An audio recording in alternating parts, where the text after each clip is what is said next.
Hello guys and welcome to a new episode of the Football Show. As today we're going to talk about yesterday's Premier League and today's Premier League games, and also we're going to talk about yesterday's and today's games in the AFCON. Let's start with the Premier League. Yesterday's games in the Premier League. Manchester United beat Newcastle United 1-0 thanks to a goal from Patrick Dourgo. Great finish from him, by the way. It was a kind of a smash and grab win for Man United. I don't think it was a great point. United played quite well in the first half, but second half it was, quite a smash for grab. Newcastle, I'll say their performance looked quite flat. Yes, they had more possession and more chances second half, but I felt like they were flat. I felt like going forward they didn't create many big chances. Yes, they had a lot of possession, but I don't think they took advantage of it a lot, in my opinion. I don't think they created a lot of big chances. And going forward, Newcastle were, again, they looked a bit, I would say, a bit wasteful going forward in front of goal. And United, Amber made some changes in this game. We went with the formation with a back four, because that's what United looked like in the first half. They looked like they played with a back four, and you think like, oh my God, really, Ruben Amorim changing and adapting. This is strange, because we've never seen a Ruben Amorim team and in Manchester United play with a back four, also with a back three or back five, but mostly back three. And he suddenly changed his mind for this game and to play with a back four. But credit to him, he showed that he can adapt finally, because for a lot of the time we've known Amorim as a guy who was, let's say, as a stubborn manager who doesn't always adapt a lot. But he adapted, and you have to give him credit for that. He got it right at the end, and United win the game. However, I felt like during the game he made some substitutions where I felt it was a bit strange. Bringing on Malacia, Euro, where he took off like likes of Casemiro and Mount, because I felt like he was bringing in Xerxes, which again I know he's got some players out of AFCON and Bruno Fernandes injured, but he brought in Tyler Friedrichs and some of the young players who didn't have a lot of experience, like Jack Fletcher, Fredrickson. In a game like Newcastle where you're winning 1-0, you need to hang on. But I thought they did well when they came on, actually. And United defended quite well. I felt Aiden Heaven had a very good game, in my opinion. And United, they defended quite well. I felt like it looked like Amorim went with a defensive approach in the second half, more defensive, more pragmatic, and I felt like they defended quite well, and they managed to hold on to win the game. It wasn't pretty. It wasn't a great Manchester United performance, but at the end of the day, it's about winning, because United, when they played against Aston Villa, a lot of people saying they played quite well and they were lucky, but they lost. In this game, they didn't play that well and they win. I think it's more important to win than play well. So you cannot criticize Man United this time, because they managed to win, even though they didn't play that well.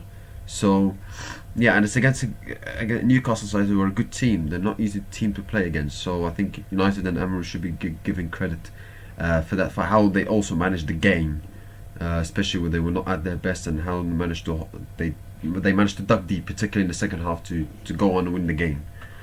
For Newcastle and Eddie Howe, I felt like going forward they looked quite toothless, very toothless. They're a very good team. They can play good football, but I think going forward they missed that killer instinct. And it's strange to say that, because they've got Voltamede, Murphy, Gordon. They've got good players going forward, but they lack that killer instinct in this game. Not in general, because they have players who can score, but they lack that killer instinct in this game.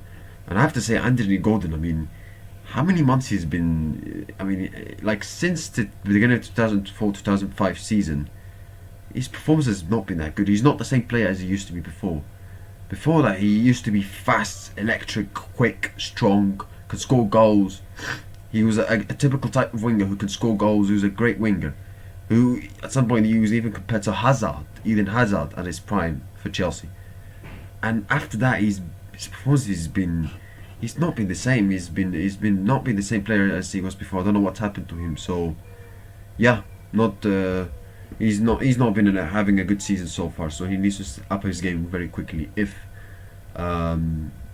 especially when he's one of the players that Newcastle United they're going to need him if Newcastle want to have a good season.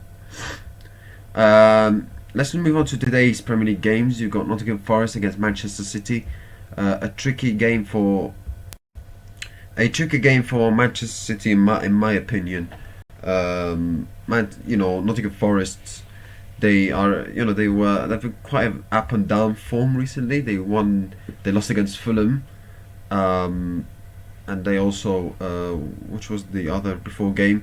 Yeah, they also beat Tottenham 3-0. So they've been kind of up and down form. They beat Utrecht and then they lost to Everton. But they're a tricky team to play against. Not easy. They're at home. They can be strong. And will not be easy game. Crowd will be fired up for the Nottingham Forest fans. For Nottingham Forest players, they'll try to push the Nottingham Forest players, the fans. So it won't be easy game. And playing against Sean Dyche teams is never easy. So I don't think it's going to be an easy game for Man City, in my opinion. However, they're in a very good run of form. They've won, I think, like 7-8 games in all competitions in a row. They've kept a couple of clean sheets in the last games. They've improved defensively slightly. They're scoring goals, and not only Haaland's scoring goals, they've got other players are scoring for Man City, like Cherki, Doku before he's injured, Foden. So they're in a very good run of form. But this is another test, and it won't be an easy game for City. My score prediction: I'm going for a 1-0 win for Manchester City. West Ham against Fulham. I'm going for a 2-1 win for West Ham. Brentford against Bournemouth. I'm going for a 2-2 draw. Liverpool against Wolves. Should be a straightforward win for Liverpool. Wolves, they've been in absolute shambles this season. They haven't won a game. They are only 2 points, 17 games, bottom of the league, 16 points behind relegation safety. They've been absolute, shocking all season. And Robert Edwards, even though the new manager came in, hasn't made much of a big difference since he went there. So, yeah, Liverpool have had a couple of string of wins recently. Does it mean they're back? No. But they've had a good wins of recently, so that should have given the Liverpool players and Slot the confidence and with good momentum and good morale, so that they can keep winning as well. I expect them to win this game. I'm going for a 3-1 win for Liverpool. Arsenal against Brighton. That's a tricky game. Brighton are a very, very good side. They're quite strange. They could be up and down. They could be, a top four. They look like a top 4 team, and the other day they look like a relegation side or something. So they're a good team, but they're a very good team. They can cause teams problems.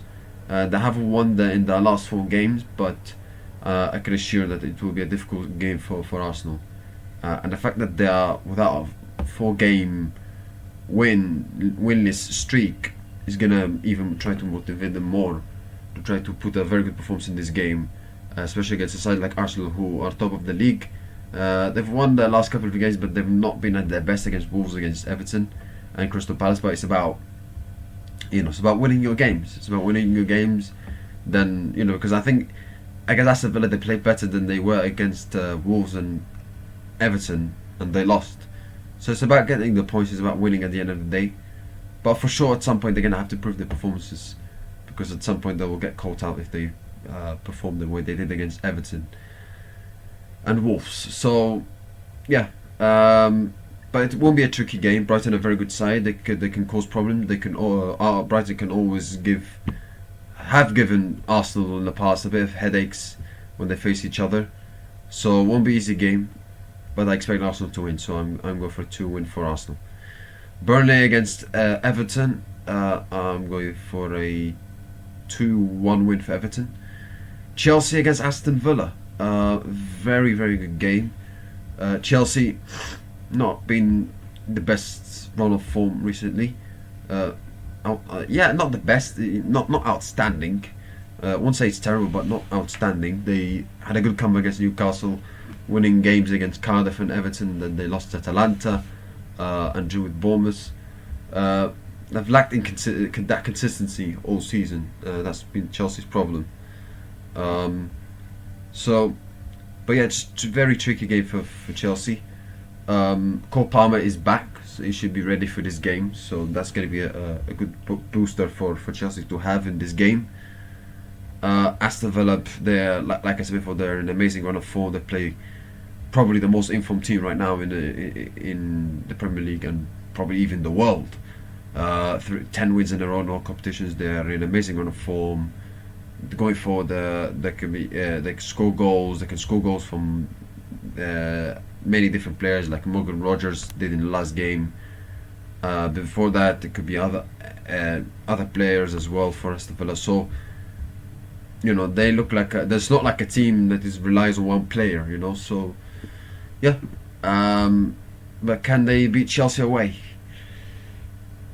I mean, if they win, that could help them for their case in fighting for the Premier League title.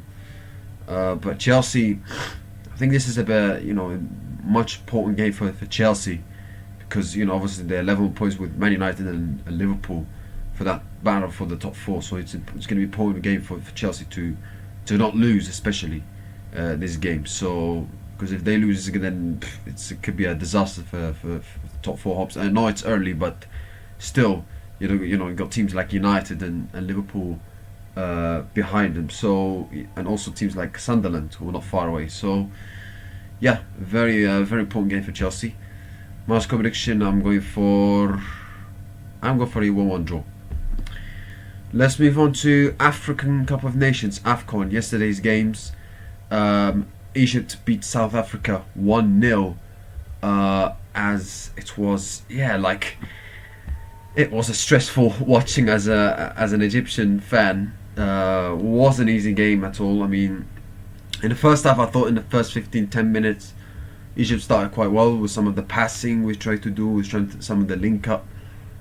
And then I think the rest of the first half, I don't think we were that good, in my opinion. I don't think we were that good.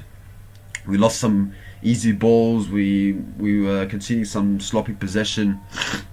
I don't think except the first 10-15 minutes, we didn't. After that, I don't think we created many big chances. Zizou and Trezeguet were losing some, were not having a good game once again.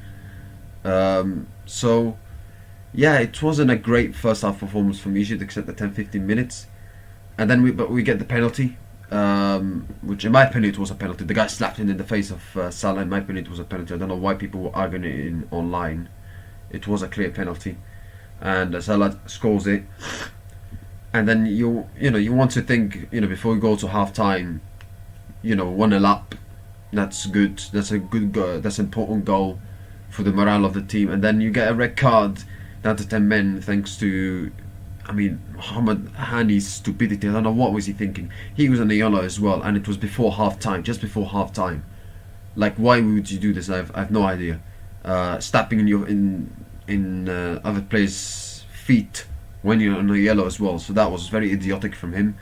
But actually, that red card actually helped us in the second half, because I think if we didn't go down to 10 men, I think in the second half, I don't think in the second half Egypt would have been pragmatic as they were in the second half. I think second half allowed Hossam, the coach of Egypt, to change in his approach and be more pragmatic in the second half, and also tell I think who was Imam Ashur, I think. I think it was Imam Ashur. Imam Ashur to be on that right side, and he changed it. He changed it, Hossam. He took off Marmoush and he changed it and he adapted, and I have to give him credit for that. He took off Trezeguet at the right time because his pace was kind of gone towards the end. His legs were gone. But I think Hossam, the coach, I think that did quite well for this game in terms of tactics, especially being down to 10 men, and it allowed us to defend. And we all know Egypt defensively are usually strong. With defensively we were quite strong. I felt like the Ibrahim Arabia were very good. I thought these two were fantastic. Shinawi obviously made some great saves. Deserved man of the match in my opinion. And defensively, like I said, we're very strong. We were able to have some few counter-attacks here and there in, I think, the last 15-20 minutes. But in general, yes, it was mostly stressful because South Africa were constantly on our half, especially in the first 10-15 minutes. Like all the time, the ball was in our half. Sorry, not South Africa's half, in our half, and South Africa were constantly